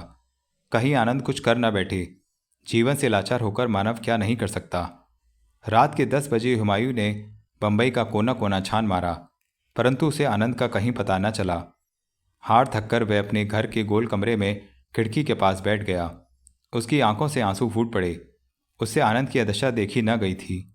वह अभी तक इस प्रतीक्षा में था कि शायद किसी समय आनंद आकर उसका द्वार खटखटाए, पर वह न आया। दिन की सुनहरी धूप को आज बादलों ने ढक रखा था। बादलों के झमघट भड़कर धुंध के रूप में जमीन पर उतर आए थे। हवा में तरी होने से हर वस्तु भीग रही थी। आनंद भी चारपाई पर लेटा सामने की खिड़की से बाहर फैली इस धुंध को आश्चर्य से देखे जा रहा था, जिसके कारण पूरा कमरा भीग सा गया था। यूं प्रतीत होता था मानो बरसात भीतर घुस आई हो। उसने धुंध में से बाहर देखना चाहा, किंतु उसे बाहर कुछ दिखाई न दिया। वह आश्चर्य से कमरे की दीवारों को देखने लगा।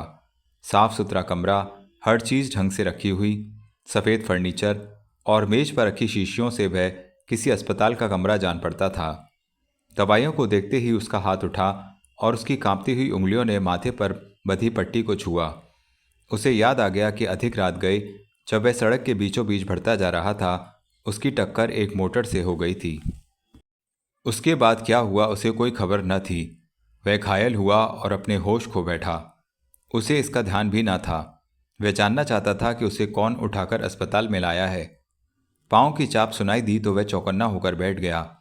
पहले नर्स भीतर आई, जिसकी आंखों में घृणा की झलक थी, परंतु ओठों पर बनावटी मुस्कान।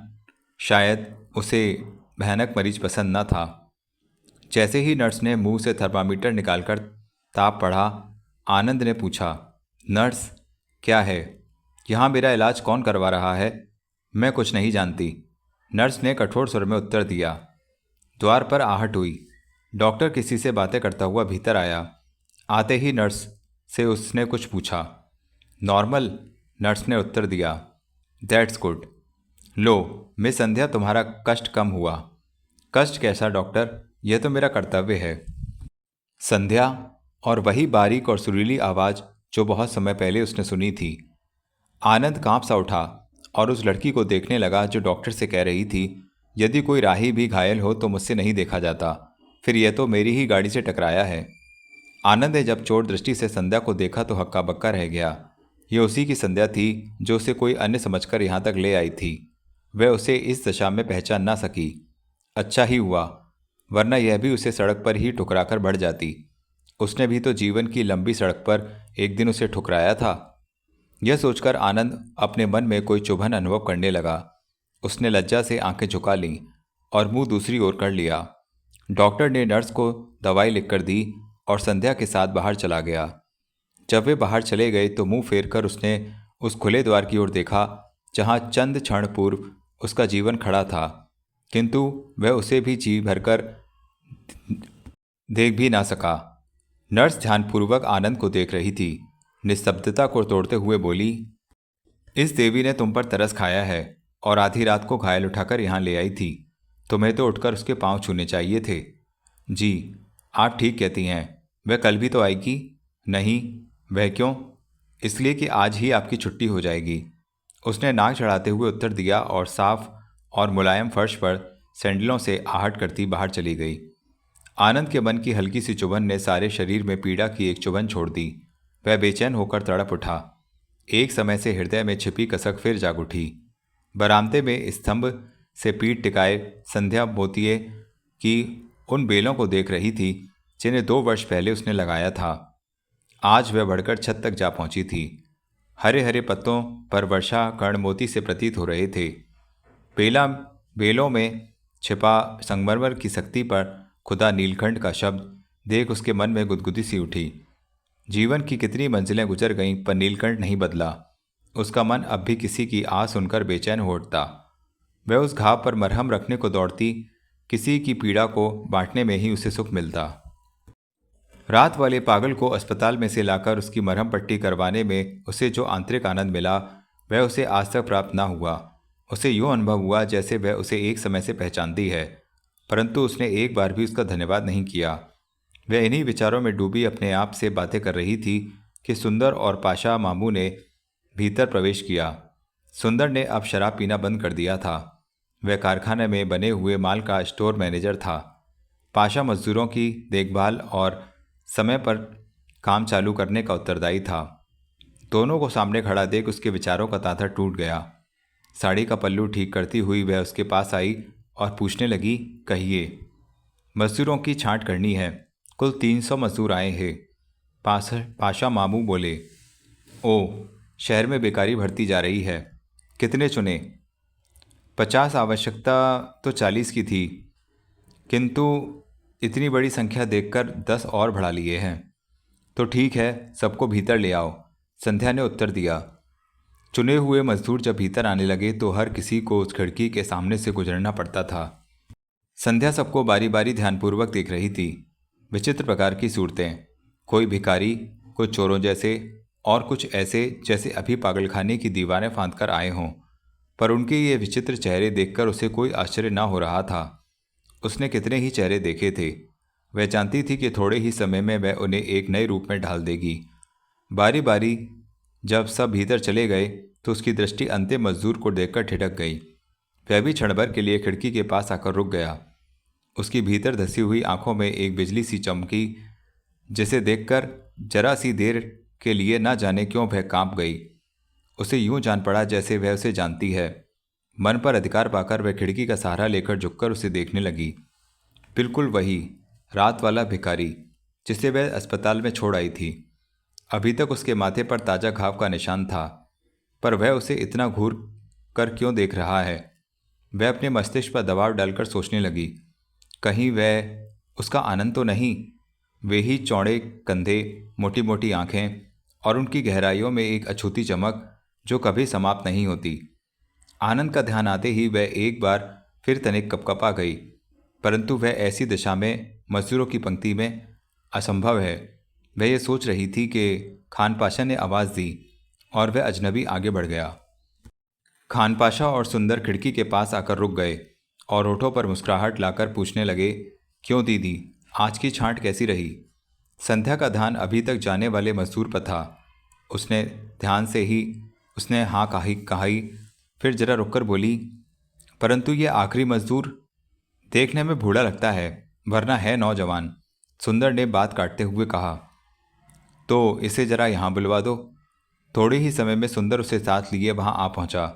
संध्या ने उसे भीतर आने को कहा और सुंदर को चले जाने का संकेत किया। आंगन से गुजरकर वह बरामदे में आकर खड़ा हो गया। संध्या अभी तक खिड़की के पास खड़ी थी। आने वाले मजदूर को बरामदे में खड़ा देखकर बोली, भीतर आ जाइए। आनंद कांप गया। एक तुच्छ मजदूर को किस मान से बुलाया जा रहा था।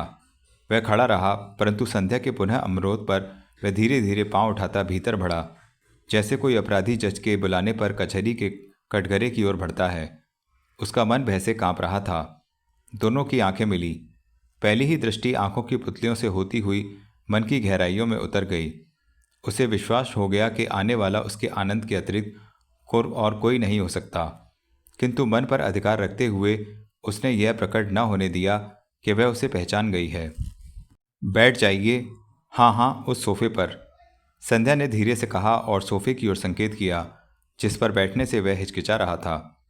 इसे अपना ही घर समझिए, संध्या ने मुस्कुराते हुए फिर कहा, किंतु वह लजाते हुए बैठ गया। आराम से बैठ जाइए, शायद आपको आराम की ज़रूरत है। आनंद जरा फैलकर बैठ गया। अभी तक उसकी आंख ऊपर न उठ रही थी। संध्या पास बिछी आराम कुर्सी पर बैठ गई और बोली, यह माथे पर चोट का घाव ताज़ा ही लगता है। जी, कठिनाई से उसके सूखे हुए गले से निकला। कोई दुर्घटना हो गई थी क्या? जी, मोटर गाड़ी से टकरा गया था। भूल मेरी ही थी कि रात अंधेरे में होश खो बैठा। वह तो कोई बड़ा दयालु था जो मुझे अस्पताल तक मरहम पट्टी के लिए छोड़ आया। संध्या से और न रहा गया और वह ओठों को दबाते हुए धीरे से बोली, आनंद। संध्या, दोनों ने एक दूसरे को देखा। दोनों की आंखों में आंसू भरे हुए थे, जैसे वर्षों की पीड़ा बुलबुले बनकर फूट पड़ी हो। संध्या ने अपने आंचल से उसके आंसू पोंछते हुए कहा, यह क्या दशा बना रखी है आपने? वही नम्रता, वही मिठास। आज वर्षों के कठोर अनुभव के पश्चात भी संध्या का मन ना बदला था। उसमें द्वेष और घृणा की बास तक न थी, बल्कि स्नेह और सहानुभूति का अमृत निकल रहा था। वह अपने आंचल से उसके आंसू पोंछते हुए तनिक भी नहीं हिचकिचाई। आनंद ने देखा कि उसके आंसू पोंछते हुए स्वयं इसकी पलकों में अटके हुए अश्रु बह निकले थे। आनंद झट से उठ खड़ा हुआ और गंभीर होकर बोला, आप मुझे लज्जित ना करें। मैं तो यहाँ अपने आप को भूलने के लिए आया था, अपने दबे घाव फिर कुरेदने नहीं। तो कहिए, मैं आपकी क्या सेवा कर सकती हूँ? वह तो आप कर चुकी, अब मुझे परिश्रम करना होगा। नहीं, मैं आपको मजदूरी न करने दूंगी। आप तो मोटरों के कारखाने के मैनेजर हैं। वह आनंद मर चुका। तो मैं उसे फिर से जीवित करूंगी। संध्या दृढ़ निश्चय में बोली। अब मैं एक साधारण व्यक्ति हूं, मुझे सब भूल जाने दो। असंभव है, आपको अपना हर घाव मुझे दिखाना होगा, नंगा करना होगा। मैं उस तड़प और पीड़ा को सहन ना सकूंगा। घाव छिपाने से कभी मरते नहीं, ऐसे ही भीतर दीमक की भांति खा जाते हैं। कुरेद कर मरहम लगाने से चैन मिलता है। आनंद की आंखों से आंसुओं की धारा बह निकली। वह दबे हुए तूफान को और न रोक सका। आज उसके जले हुए मन को उसने कुंदन बनाने को भट्टी में डाल दिया था। दोनों एक दूसरे के समीप हुए और लिपट गए। संध्या के कहने पर आनंद ने बड़े हुए बाल कटवाकर वह रूप उतार डाला। आज पहली बार उसने दर्पण में अपना पुराना रूप देखा। चंद ही महीनों में वह कितना बदल गया था। उसके गालों की लालिमा पीलेपन में परिवर्तित हो गई थी। आंखें सूज गई थीं, जैसे वह बहुत दिनों से सोया ना हो या रोग का शिकार हो रहा हो। शाम की चाय पर संध्या ने बेला की बात छेड़ दी। पहले तो वह चुप रहा और फिर धीरे धीरे पूरी कहानी कह सुनाई। आनंद यह सब यूं कह रहा था जैसे कोई अपराधी जज को वार्तालाप सुना रहा हो। वह चुपचाप ध्यानपूर्वक सुनती और सोचती रही। समय बीती हुई बातों को दोहराता है।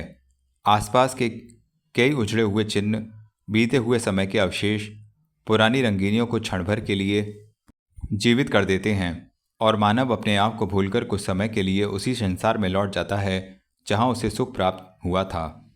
समय बीता। एक शाम इसी स्थान पर बैठकर दोनों ने अपने प्रेम को नीलकंठ का नाम दिया था। दोनों को वह दृश्य स्मरण हो आया और दोनों बहकी बहकी दृष्टि से एक दूसरे को देखने लगे। उनमें से किसी को भी उसे शब्दों में ढालने का साहस ना हुआ। आनंद ने घूमकर उस स्थान को देखा और वही घूमती हुई दृष्टि उस नन्ही सी बस्ती पर जा रुकी और जिसे संध्या ने दिल के टुकड़ों से बसाया था, जहां से रहने वाले उसके हृदय के पुजारी थे। किसी की आह भी निकलती तो वह झट घाव पर मरहम पट्टी रखने को भागती। जहां प्रेम था, सच्चाई थी और एकता थी, जहां घमंड और झूठा मान ना था। यदि वह छोटी सी बस्ती संध्या उसके मन में बसाती हो तो यह विचार आते ही तड़प गया। क्या यह भूल अब नहीं सुधर सकती? क्या सवेरे का भूला सांझ को अपनी मंजिल पर लौट नहीं सकता? क्या वह मौत को अलग करके फिर जीवन की शरण नहीं ले सकता? एकाएक उसके कल्पना के महल को एक ही विचार ने तोड़ दिया। समाज, दुनिया और फिर वह देवी जिसके सामने वह यह कहने का साहस भी न कर सकता था। सोचता हूं अब क्या होगा। तुम्हें इस दुनिया में हंसते हुए जीना होगा, किंतु ऐसे जीने से तो मौत अच्छी। मैं तुम्हें जीना सिखला दूंगी। उसने अनुभव हुआ जैसे उसी के मन की बात उसकी जुबान पर आने वाली है। वह झट से बोला, कैसे? बेला को फिर आपके चरणों में ले आऊंगी। बेला का नाम सुनते ही वह तिलमिला उठा, मानो किसी बिच्छू ने उसे अचानक डस लिया हो। वह उसे भूल जाना चाहता था। उसका नाम भी उसके लिए कष्टप्रद था और संध्या हर थोड़े समय पश्चात यह नाम उसके कानों में उड़ेल देती। आनंद चुप रहा। आनंद संध्या के साथ ही रहने लगा। अब वह कारखाने का जनरल मैनेजर था। अनुभव तो था ही, चंद ही दिनों में कारखाने का पूरा काम उसने संभाल लिया। उसके वहां आने से संध्या के कंधों का बोझ हल्का हो गया। उसने अपना बहुत सा काम उसे सौंप दिया और स्वयं दिन रात किसी विचार में मग्न रहने लगी। संध्या ने आनंद के पास आकर उसके पास ठहरने की सूचना राय साहब को दे दी, जो एक दिन उससे मिलने भी आए, परंतु आनंद ने मिलने से इनकार कर दिया। संध्या को विश्वास था कि जब राय साहब बेला से यह बात कहेंगे तो वह अवश्य उसके यहाँ आएगी, किंतु यह ना हुआ और प्रतीक्षा करने पर भी वह नहा आई। एक दिन संध्या आनंद से चोरी छुपे हुमायूं के घर जा पहुंची। वह कुछ समय पहले ही स्टूडियो से लौटा था। संध्या को देखते ही वह विस्मय से चकित रह गया। आज बड़े समय पश्चात उन दोनों की भेंट हुई थी। शायद वे इससे पहले आनंद के विवाह पर ही मिले थे। आपने मुझे पहचाना नहीं? संध्या ने पहल करते हुए कहा। नहीं तो, बल्कि सोच रहा हूं कितने वर्षों बाद देखा है आपको वैसी ही। मुझे आपसे कुछ पूछना है, कहिए। बेला कहाँ है? बेला? वह तो थोड़ी देर पहले ही यहाँ से गई है। वह तो आपको मिलती रहती होगी। हमारा तो दिन रात का साथ ठहरा। फिल्मी दुनिया में जो रहना हुआ, तो आपको मेरी एक सहायता करनी होगी। कहिए, हुमायूं मुंह पर गंभीरता लाते हुए बोला। उसके जीवन की बढ़ती हुई लपटों को रोकना होगा, इससे पहले कि वह आनंद का सब कुछ जलाकर भस्म कर दे। कहती तो आप ठीक हैं, किंतु बेला से ज़रूरी तो आनंद को समझाना है। शायद आपने उनकी हालत नहीं देखी। वह तो संभल चुके, यानी वे आजकल मेरे पास हैं। ओह, तो कहिए मुझे क्या करना होगा? एक स्त्री के मन में आग लगानी होगी। आग? कैसी? जी, बेला के दिन में ढाह की आग। आप तो फिल्मी दुनिया के माने हुए कलाकार हैं, स्त्री की प्रकृति को आप खूब समझते हैं। हुमायूं 2-1 मिनट चुप खड़ा संध्या की ओर देखता रहा। एकाएक जोर से हंसने लगा, जैसे संध्या की बातों का रहस्य उसकी समझ में आ गया हो। संध्या भी उसे हंसता देखकर उसका साथ देने लगी। तो अब मैं चली, संध्या ने उसकी हंसी काटते हुए कहा। ऐसे नहीं, चाय पिए बिना मैं हरगिज ना जाने दूंगा। सच पूछिए तो अभी पीकर ही आई थी। तो क्या हुआ, एक बार और सही। कहते हैं चाय और मोहब्बत के लिए कोई वक्त नहीं, जब चाहो और जितनी बार चाहो इनका जाम पी डालो। चाय पीते समय दोनों के मन में एक विश्वास अंगड़ाइयाँ ले रहा था। उन्हें विश्वास था कि उनकी योजना 2 व्यक्तियों के नष्ट होते जीवन को फिर आशा का मार्ग दिखला देंगी। वे अवश्य सफल होंगे। आज सवेरे ही से बारिश हो रही थी। वातावरण धुंध से लिपटा हुआ था। इसी कारण सपेरन की शूटिंग रोक दी गई थी। स्टूडियो के दफ्तर में हुमायूं बैठा खिड़की के बाहर बरसात का दृश्य देख रहा था। चारों ओर जल ही जल था। कभी कभी उसकी दृष्टि वहां से हटकर सामने सोफे पर बैठी बेला पर जा पड़ती, जो किसी फिल्मी पत्रिका को पढ़ रही थी। बेला कभी कभी कनखियों से हुमायूं को देख लेती, जो आज गंभीर बन बैठा था। हुमायूं मन ही मन बार बार संध्या की बातों को दोहरा रहा था। उसे बेला के मन में आग लगानी थी, परंतु कैसे? उसने जीवन में कभी ऐसी बातें न की थीं, इसलिए मस्तिष्क की उलझनों में पड़ा वैसी सोच में था कि बात क्यों कर आरंभ करे। आखिर बेला मौन को तोड़ते हुए बोली, आज वर्षा खूब जोरों पर है। हाँ बेला, बहुत जोरों पर है, हुमायूं चौंकते हुए बोला। पर आप चुप क्यों हैं? बरसात जो शोरगुल मचा रही है। ओह, तो आप बरसात का शोरगुल सुन रहे हैं? और क्या करें, काम से छुट्टी जो हुई। बचपन होता तो उछलते कूदते, ऊधम मचाते, यूँ बैठे बैठे कोफ तो ना होती। हम जो हैं आपका साथ देने को, कुछ अपनी सुनाइए, कुछ हमारी सुनिए, समय कट जाएगा। हमारी क्या सुनोगी? दर्द और गम के रेलों के सिवा क्या रखा है अपनी दास्तां में? और यहाँ कौन सा ठहाकों का समुद्र रखा है? धुआं उठता भी है तो मुस्कुराकर पी जाते हैं। हाँ बेला, तुम ठीक कहती हो। रुपया, पैसा, शोहरत और यह आराम की जिंदगी सब बेकार है दिल की दुनिया के सामने। और फिर आनंद को जब से देखा है, दिल पर चोट सी लग गई है। आनंद का नाम सुनते ही वे कांप उठी। हुमायूं ने देखा उसके मुख पर कालिमा सी दौड़ गई है। उसके सीने में छिपा तूफान फिर से मचलने लगा। हुमायूं फिर से कहने लगा, मेरी मानो तो आनंद की लड़खड़ाती जिंदगी को थाम लो। बेला के मन पर फिर चोट लगी। उसने एक बेबस पक्षी की भांति देखा और नम्रता से पूछने लगी, क्या आपको मिले थे? कहाँ? बेचैनी को दबाते हुए उसने दोबारा पूछा। नीलकंठ की बस्ती में, तुम्हारी दीदी के यहाँ।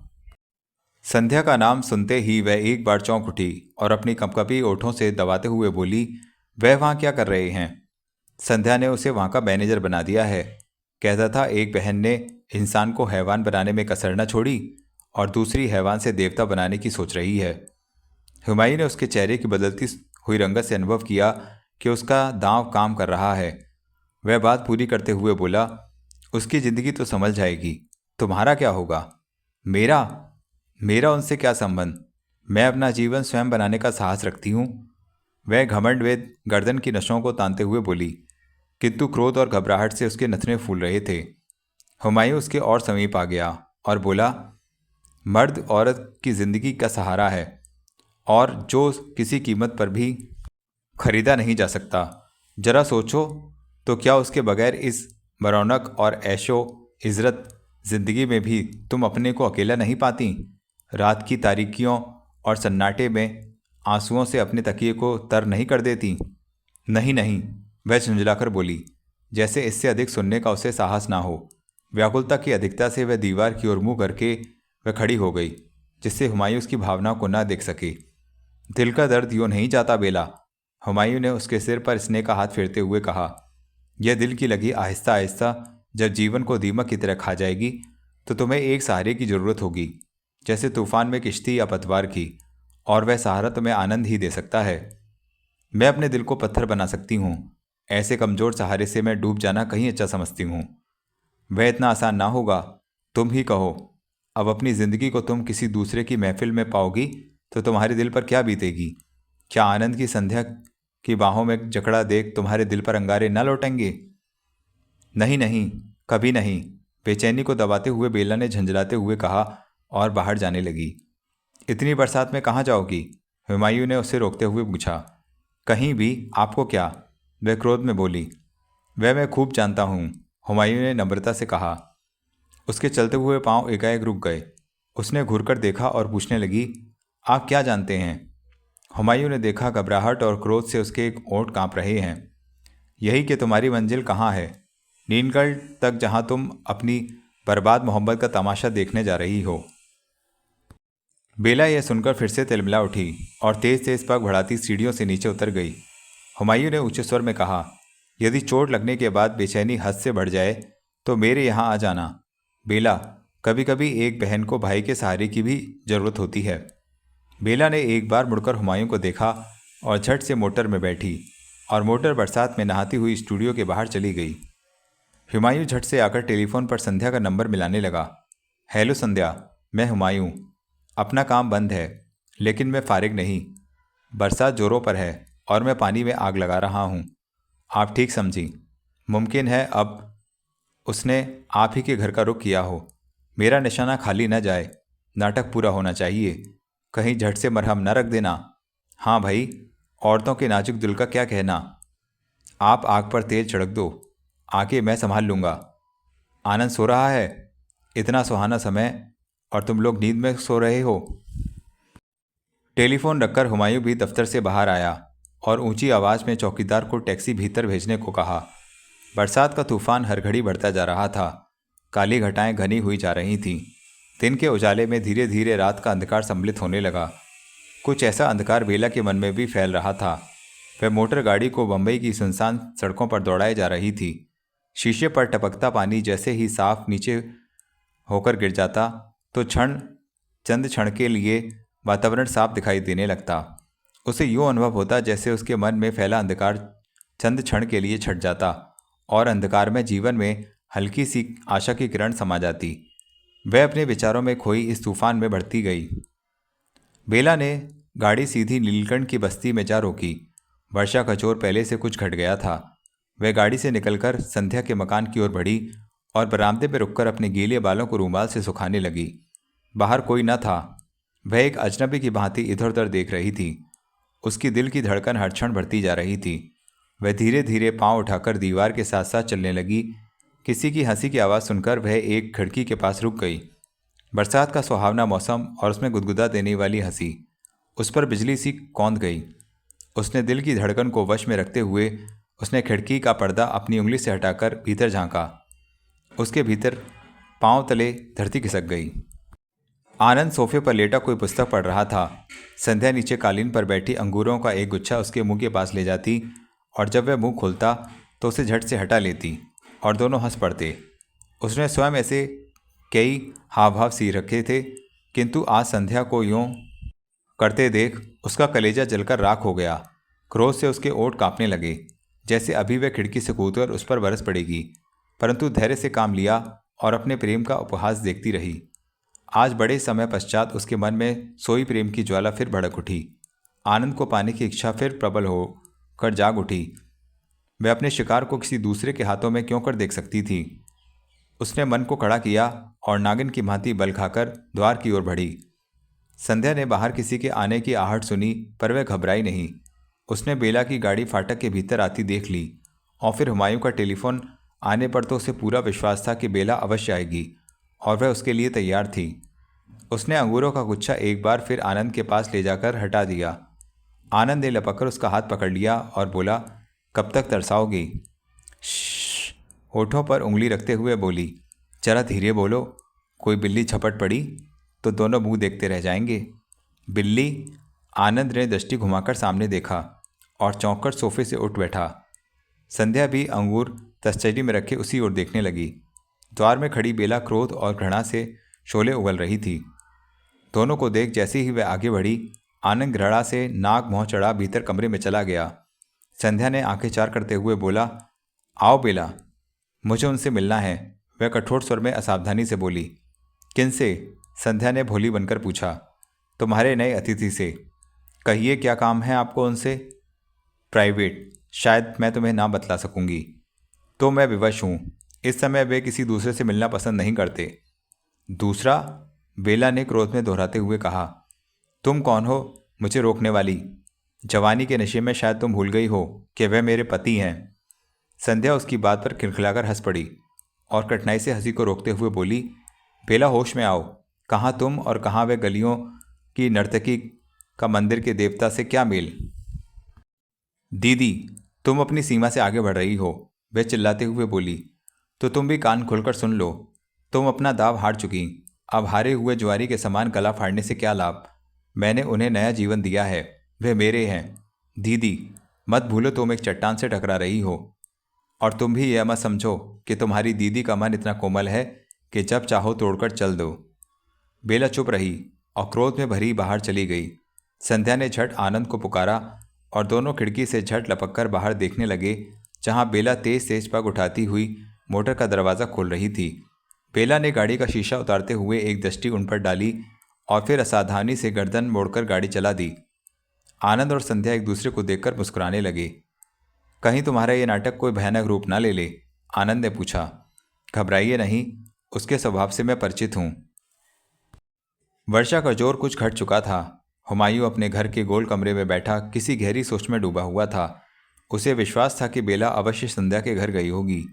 वहाँ क्या हो रहा होगा वह यह जानने के लिए उत्सुक था, परंतु अधूरी बात जानने के लिए टेलीफोन करना चाहता था। टेलीफोन की घंटी बजी और उसने रिसीवर उठाया। उसका अनुमान ठीक निकला। वह संध्या थी जो उसे नाटक का वह भाग सुना रही थी जो वह देख न सका था। जो ही उसने टेलीफोन रखा, उसे मोटर के रुकने की आवाज़ आई। हो सकता है बेला हो। उसने खिड़की से झांककर देखना उचित न समझा और एक पुस्तक लेकर सोफा पर बैठ गया। सीढ़ियों पर आहट हुई, द्वार खुला और बेला लड़खड़ाती हुई भीतर आई। हुमायूं झट उठा और उसे संभाल लिया। उसके चेहरे से उसकी दयनीय दशा प्रतीत हो रही थी। मैंने कहता था कि यह खेल तुम ना देख सकोगी। हुमायूं भैया। बेला बालकों के समान उससे लिपट गई और अपनी व्याकुलता को आंसुओं में डुबोने लगी। हुमायूं ने स्नेह से थपकाते हुए उसे सोफे पर बिठा दिया और उसके आंसू पोंछते हुए बोला, संसार में मन को लगी कुछ ऐसी ही ठोकरों में जीवन का आनंद छिपा है। वह चुप रही और सिसकियां भरते हुए इस नई समस्या को सुलझाने का उपाय सोचने लगी। हुमायूं ने उसके विचारों का तांता तोड़ना उचित न समझा और चुपके से उठकर चाय तैयार करने लगा। चाय का धुआं मुंह पर अनुभव करते हुए बेला ने दृष्टि घुमाकर हुमायूं को देखा, जो प्याला हाथ में लिए उसे देख मुस्कुरा रहा था। बेला ने प्याला पकड़ लिया और आंखों से ही धन्यवाद करते हुए चाय पीने लगी। यह आपने अच्छा नहीं किया। क्या बेला? हुमायूं ने अपने विचारों को बांधते हुए उसकी ओर देखा। मेरे मन में आग लगाकर कि वह दीदी के यहाँ है, इसका वर्णन मुझसे न किया होता तो अच्छा था। हिम्मत से काम लो, तुम अभी से घबरा गई। ना जाने आगे चलकर अभी कैसी कैसी बातें लगनी है दिल पर। किंतु मुझसे यह देखा ना जाएगा, मुझे यह सब भूलना ही होगा। पर तुम भुला ना सकोगी। जितना दूर जाना चाहोगी वह बेचैन काली रात की स्याही की तरह तुमसे लिपटती ही जाएगी। नहीं, ऐसा ना होगा। मैं अपने मन से उसकी याद तक मिटा दूंगी। वह तो तुम्हें मिटानी ही होगी। जब दो दिल एक हो जाएं तो तुम्हें कांटे की तरह बीच में रहना भी नहीं चाहिए। मुमकिन है कि आनंद और तुम्हारी दीदी सदा के लिए एक हो जाएं। नहीं नहीं दीदी, बेला झुंझला उठी। वह ऐसा कभी नहीं करेंगे। नादान हो ना, इंसान की फितरत से नावाकिफ तुम्हारी ये नफरत दिन ब दिन उसकी मोहब्बत को मजबूत बना रही है, एक चट्टान के मानंद जिसे तुम कभी ना तोड़ सकोगी। तो क्या करूं?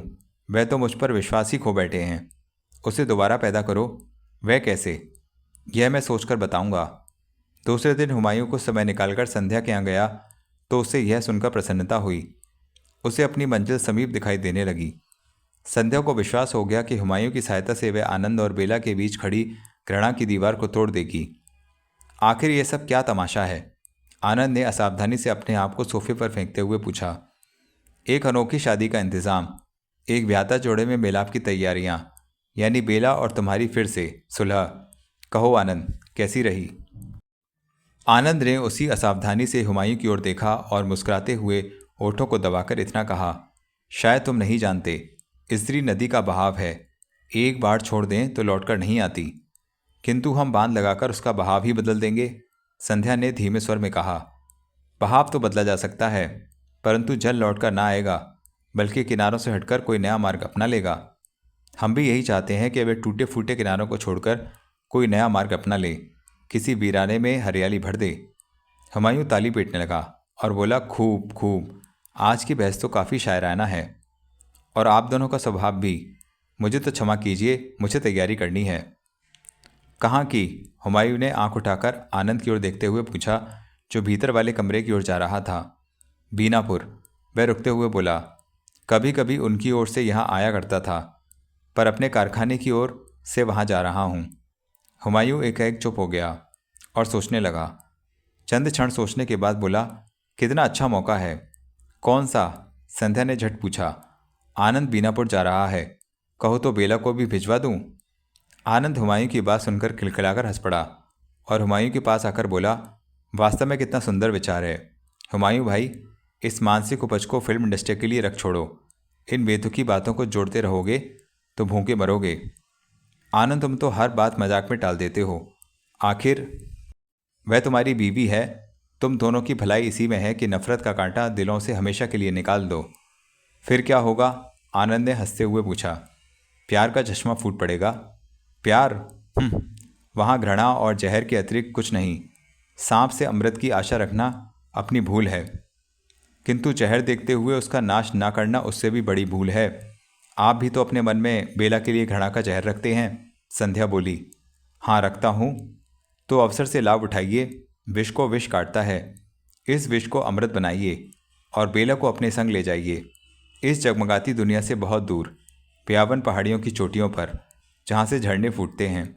झरझर करता हुआ जल चट्टानों से खिलवाड़ करता है, घाटियाँ इसकी हंसी से गूंजती हैं। फिर आनंद ने देखा कि संध्या के माथे पर पसीने के कण एकत्र हो गए हैं। फिर एक दृढ़ पांव जमाकर उसे खड्डे में धकेल दीजिए, जहाँ वह सदा के लिए समा जाए और आपके जीवन के सब कांटे निकल जाएं, सब विष समाप्त हो जाए। संध्या, आनंद चिल्लाया, आज तुम भी मेरी भावना का उपहास कर रही हो। मुझे तुमसे यह आशा न थी। यह कहते हुए आनंद कमरे में चला गया और फिर वहां से बाहर हो लिया। हुमायूं ने बढ़कर उसे रोकना चाहा, पर संध्या के संकेत पर वह चुप हो गया। कुछ देर मौन एक दूसरे को देखते रहे। फिर संध्या बोली, आपको बेला के पास जाना होगा। तो क्या? हाँ, उसे बीनापुर जाना ही चाहिए। हो सकता है जब दोनों इस बनावटी दुनिया से दूर अकेले में मिलें तो पिछली बातें भूलकर अपने को समझने का यत्न करें। अच्छा, तो मैं सबसे पहले यही काम करता हूँ। लेकिन मिस्टर आनंद, उन्हें आप मुझ पर छोड़ दें, सब समझा दूंगी। उनका मन तो बच्चों जैसा है, थोड़े ही समय में बदल जाएगा। तो मैं चला। कल जाना चाहिए न उसे? जी, दोपहर की गाड़ी से। हुमायूं वहाँ से सीधा बेला के यहाँ गया। वह घर पर ना थी, राय साहब के यहाँ गई थी। जब नौकर ने बताया कि वह आने ही वाली होगी तो हुमायूं उसकी प्रतीक्षा में वहीं जम गया। उसे अधिक परीक्षा न करनी पड़ी। थोड़ी ही देर बाद बेला आ पहुंची।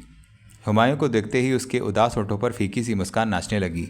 वह कंधे से लटके पर्स को अलग फेंकते हुए बोली, कहिए भाई साहब, कैसे आना हुआ? तुम्हें कहा था ना, सोचकर बताऊंगा। क्या? तुम्हारी परेशानियों का हल? सो मैंने सोच लिया। उनके विषय में? क्या सोचा है आपने? कल सुबह ही बीनापुर जाना होगा। बीनापुर का नाम सुनते ही वह चौंक गई। उसके मुंह पर हवाइयाँ सी उड़ने लगीं। उसे लगा जैसे पिछली याद चुभन सी बनकर उसके हृदय में उतर गई है। वह आश्चर्य में फिर हुमायूं की ओर देखने लगी। हाँ बेला, बीनापुर। वह उसे आश्चर्य में डूबी देख कहने लगा, कल आनंद भी वहाँ जा रहा है। बहुत खूबसूरत मौका है, इसे हाथ से न जाने दो। परंतु क्या होगा? औरत चाहे तो क्या नहीं कर सकती। तुम्हें फिर से अपनी मोहब्बत जीतनी होगी। संध्या की याद और हमदर्दी उसके दिल से दूर करनी होगी। वरना क्या? उम्र भर तड़पना होगा। तो मैं ये तड़प सह लूँगी। वह गर्दन से उठाते हुए बोली, नादान ना बनो। जो मैं कहता हूँ मानो। यह वक्त अकड़ने का नहीं, अक्ल से काम लेने का है। किंतु आप नहीं जानते कि बीनापुर कुछ पुरानी घटनाओं को ताज़ा कर देगा। तो अच्छा है, प्यार और मोहब्बत के पैबंद मजबूत हो जाएंगे। नहीं, बल्कि घृणा के बीज जो हमने वहाँ बोए थे फैलकर पौधे बन चुके हैं, जिन्हें देखने का साहस हम में अब ना होगा। घबराओ नहीं, नफ़रत के इम्तिहान में ही मोहब्बत की सीढ़ी छिपी है। फिर तुम औरत हो, एक हसीन व दिल में समा जाने वाली औरत। तुम्हें क्या डर? तूफानों से लड़ना तो तुमने खूब सीखा है। बेला चुप हो गई और अपने आंचल का किनारा मुंह में चबाते हुए किसी गहरी सोच में डूब गई। हुमायूं उठा और चलने लगा। आप चल दिए? बेला ने अपने ध्यान में ही कहा। हाँ बेला, देर काफ़ी हो चुकी है और काम बहुत है। आप मेरा उत्तर न दीजिएगा। ज़रूरत नहीं, मैं जानता हूँ कि तुम मेरा कहना कभी न ठुकराओगी और इसी में तुम्हारी भलाई भी है। बेला की आंखों में आंसू आ गए, जिन्हें हुमायूं ने भड़कर प्यार से पहुँच डाला। कल शूटिंग का क्या होगा? मैं सेठ जी को समझा दूंगा, हुमायूं ने सांत्वना देते हुए उत्तर दिया और बाहर चला गया। बेला वहीं खड़ी खड़ी देर तक उसे देखती रही। तो मित्रों, इस प्रकार नीलकंठ का चौथा भाग समाप्त हुआ। आशा करता हूँ कहानी आपको अवश्य पसंद आ रही होगी। पूरी कहानी जानने के लिए अंतिम भाग अवश्य सुने और इस चैनल को ज़्यादा से ज़्यादा लोगों में बताएं, फैलाएं। धन्यवाद।